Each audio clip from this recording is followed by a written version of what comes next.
Hey, this is Rich Tudor here of Saltwater Experience, checking out the new Frabill Magnum bait station. This is the most innovative bait carrying system that I've seen in a long time. This is an actual insulated cooler designed to carry your bait. And why that's so important is we fish it, some of our best fishing is in the summertime, and it is hot, the water's hot, and it's really hard to keep bait alive, especially overnight. So if we have live shrimp in the morning, we are going to catch every tarpon we see, every bonefish. The hard part is getting those live shrimp and keeping them alive overnight.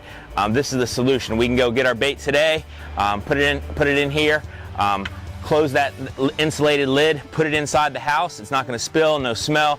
The little bubbler's keeping them alive, and in the morning I open that up and they're ready to go, and then I can put them right into the boat. Super awesome system. I can even just use this on the boat instead of the live well because the water in here can stay cold. I can even put an ice jug in there, something like that, to keep that water cool.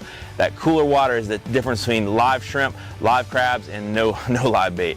And so it's a really awesome setup. I really like the fact that it's got a built-in screen system here, so I can just take my bait to transfer if I want to pull that out, transfer the bait into my boat or into an overnight container like this. It makes it really easy to transfer back and forth. But this is the most innovative bait carrying system I've seen in a long time, the Frabill Magnum Bait Station. It will help you catch more fish in the summertime. It's just like a standard shrimp bucket, but what Frabill did to make it even better is inside they actually put a little screen mesh in there so that the shrimp and crabs can hold on to the sides. This is a really important deal. It helps them to just relax and not exert so much energy. If it's a smooth side in there, they're always having to swim. They die a lot faster. If they can hold on to something that is mesh inside of there, they just kind of chill and don't use as much energy. They live a lot longer, both the crabs and the shrimp. Another tip there is try to separate your crabs and shrimp.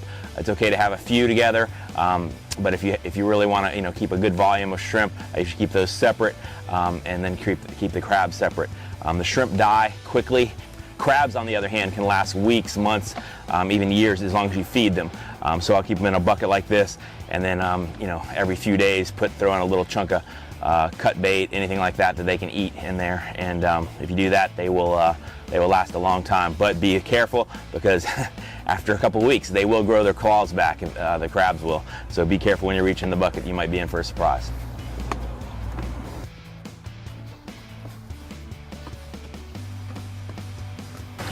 So finding the right crabs are key for most of what we're doing. Permit are the #1 things we're using the crabs for, but we catch tarpon and everything else on them. So looking at the bottom of the crab, that's clearly a female. So it's got eggs. That little flap's open and there's egg sac coming out. That crab, although it's the right size, that crab's going to die very quickly because of that egg sac. Here's what I'm really looking for. This is definitely a male. And super lively. That's a good one. He's going to live a long time. For the permit, I like the crabs about as small as I can find them, with these,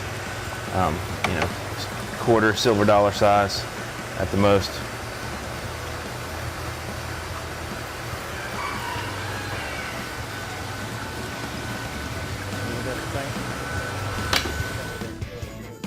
Reel on it a little bit.